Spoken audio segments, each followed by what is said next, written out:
Well, Isabel, this was the tweet from Mr. Pompeo showing him arriving, saying, great to be in Budapest. The US-Hungary relationship is important. I look forward to meeting and for a successful visit. Now, this is interesting. This is a renewed focus from the United States on Central and Eastern Europe. Now, I think what also is interesting is the remarks made by Mr. Pompeo at a press conference a little while ago, where he talked about the region, its importance to the US, and had this to say about the US's relationship in recent years.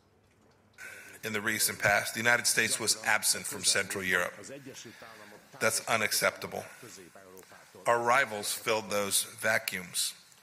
Today, we reaffirm our determination to compete for positive influence in the region. We'll do so through a reinvigorated diplomacy that seeks to cooperate strategically. Talking about threats in the region coming from rivals. Now, Mr. Pompeo also went on to be a bit more blunt, if you like, about who exactly he was talking about when he talked about threats.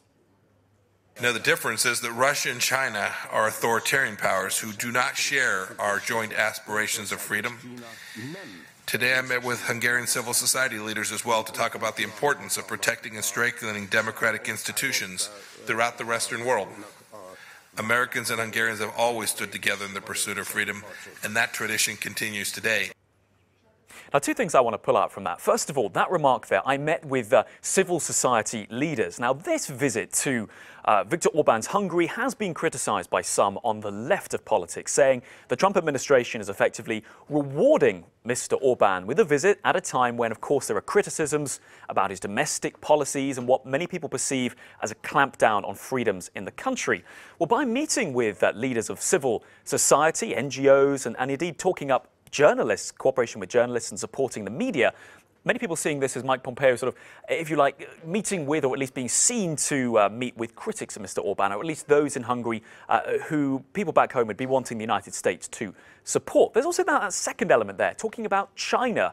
And you might look at the geography and think, Hungary, China, what are we talking about? Well, this comes back down to seemingly increasing American concern about the influence of China through its big telecoms company, Huawei. Let's just look at this message here. This is what he specifically said, Mr. Pompeo, talking about that.